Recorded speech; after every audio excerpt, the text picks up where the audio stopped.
mahalaga sa mga bata. Kaya naman bigay hilig sa mga gusto nilang laruan.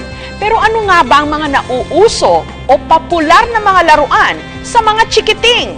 Alamin natin mula sa tinatawag nilang toy reviewers online. Sa kwartong ito, may 300 piraso ng laruan.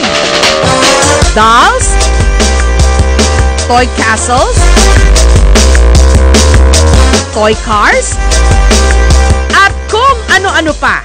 Pero hindi ito toy store. Kwarto ito ng magkapatid na Loris, 11 years old, at si Faye, 13 years old. Ang mga laruang ito, hindi lang nila nilalaro, ginagamit din para sa kanilang toy reviews. Sa YouTube, kapansin-pansin na kabilang sa may pinakamaraming subscribers, mga kitty toy reviewer. Let's open them! Sino ba naman kasi ang pinakamay karapatang sumuri sa mga laruan, kundi mga bata rin? Siyempre! Yay! Patok na patok yung mga toy reviews kasi minsan yung mga nanay, iniiwan nila yung mga videos ng mga toy reviews sa mga bata. So, syempre, para na rin silang naglalaro, para na rin nilang nakikita yung laruan dun sa video kahit hindi pa nila binibili. Pretty Barbie, she has long pink hair. Ang siste, ang mga bulilit toy reviewer, kalimitang pinadadalhan mismo na makumpanya ng laruan para kanilang kilatisin kapalit ng kanilang reviews na kanila ring i-upload sa kanilang online channel.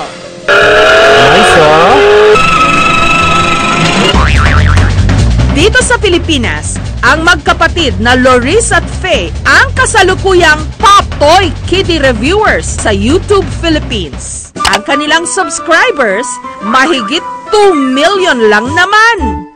Ang kanilang video, kumikita ng $1 o 49 pesos sa tuwing pumapalo ito ng 1,000 views.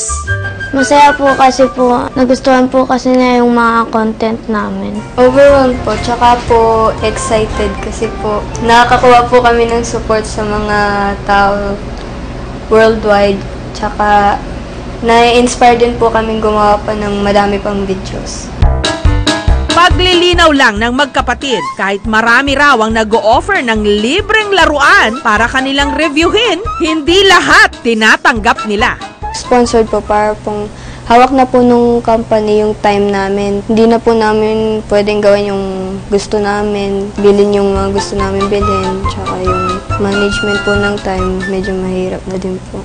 Sa halip, ang kinikita nilang 30 to 60,000 pesos kada buwan sa kanilang YouTube channel ang ginagastos nila pambili ng kanilang mga laruan. Napunta po kami sa mga toy shops. Sipili po kami ng mga laruan na gusto naming i-video. Minsan naman po si Papa pong nakuha. Taong 2012 daw, nung nagsimulang mag-toy review sina Faye at Loris, biglaan lang daw naisipan ng kanilang daddy Sunny. Nakunan sila habang naglalaro. Ang video, in-upload online. Yung pag-YouTube, ang unang-unang gagawin is mag-upload tayo ng video, kahit isang video lang. Then, punta kayo sa Google AdSense, maggawa kayo ng account, mag-apply kayo. Pagka kayo na-approve, magkakaroon na ng mga advertisers, yung inyong video, lalabas doon. 3 klase ng toy review vlogs o video blogs ang kanilang ginagawa. Today we're going to open... Nariyan ang unboxing o yung pagbubukas ng laruan. Today we're going to be making slime. Meron din silang tinatawag na DIY o do-it-yourself o yung pagbubuo ng mga laruan. Ooh, look. At ang panghuli, assembling at playing of toys, kung saan ipinapakita ng mga bata kung paano gumagana ang laruan. Well guys, that's all for now. Thanks for watching. Dahil hilig daw ni na Faye at Loris ang science at arts, ang paborito raw nilang nire-review, mga DIY. Pagbibida ng kanilang daddy Sunny, kahit daw tila internet stars na ang kanyang mga dalaginding, hindi pa rin naman daw nila napapabayaan ang kanilang pag-aaral. Masaya ako at naparanas ko sa mga anak yung mga hindi ko dinanas nung araw, nung ako'y bata pa, na magkaroon ng magandang laruan. Binili ng tatay ko, binili ng nanay ko. Kasi ang laruan ko lang dati, yung mga sariling gawa ba.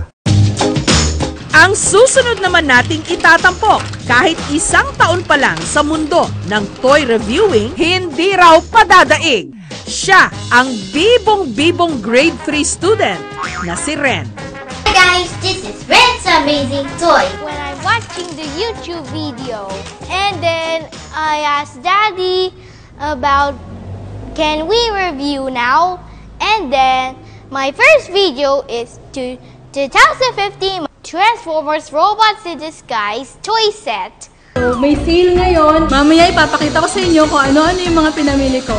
At tila may pinagmanahan dahil ang kanyang Mommy Levy isa ring video vlogger o vlogger, habang ang kanyang Daddy Noel, toy collector. Nahihirapan siyang i-express yung sarili niya before. Nung sinabi niya na, Mami, gusto kong mag-toy review. So, naisip namin, ito na yung way para matuto siyang magsalita in public. Yung vocabulary niya lumawak. Kung masaya siya, kung malungkot siya sa isang bagay. There's a lot of details into stickers. Hi guys! Now I'm going to unbox the Towers Gold 1 figure.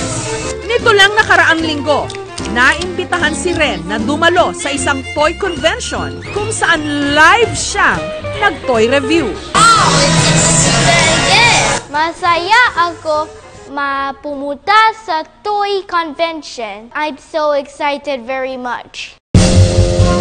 At may isa pang bata na magbibigay ng kanyang opinyon sa mga patok ngayong laruan. Ang may hawak ng ika-5 brilyante sa Encantadia, si Pau Pau.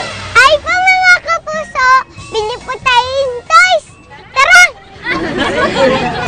At hindi siya magre-review sa mga kwarto-kwarto lang ha, dahil ang misyon ni Pau Pau ngayong Pasko, lumibot ng baklaran at reviewin ang 3 sa pinakamabenta ngayon ditong mga laruan. Nag-survey muna si Pau Pau sa mga tindahan kung ano ang pinakapatok na toys. Nabuwang muna laruan dito. Bye! Bakulay! Ate, ano mga mumura ng laruan dito? Wow, ganda! Kuya! Hello!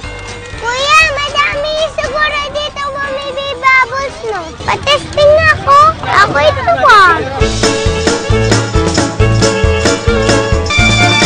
Unahan muna natin po yung blocks. Kasi po ito yung nauna ka nabili. Gawan niyo to, Larayo. Putol na tuloy. Ninang dyan, pwede niyo po bilhin to sa mga na anak niyo. Ngayong Christmas. Naman police car. Pang boys to. Ganda naman, no? Ganda pag action. Kaso lang hindi matibay. Sabi sa'yo eh, wala tong kaganda-gandi. Yung sinasabi sa inyo eh. Dapat ingatan yung mga toys nyo. Yung tuloy, kagaya sa akin, sira. Kasi habol ng habol. Ganito kasing action. Eto na ang last. Ang bubble car. Buksan na natin. Daddy help.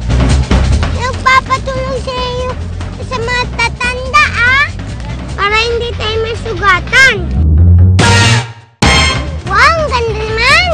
Ang favorite ko to Heto ang mga rekomendasyon ni Pau Pau sa mga ninong at ninong dyan para sa kanilang mga inaanak. Yung pipiliin ko sa 3, ito kasi ito favorite ko. Sa Christmas, ito bilhin nyo Nakapili na ako sa 3 Happy shopping na lang sa inyo. Merry Christmas! Let's open them! Sabi nga nila, mga bata hindi raw marunong magsinungaling. Kaya siguro sila rin ang may kredibilidad na mag-review ng mga laruan. Sino ba naman kasi ang eksperto patungkol sa mga ito, kundi sila rin, syempre. Merry Christmas!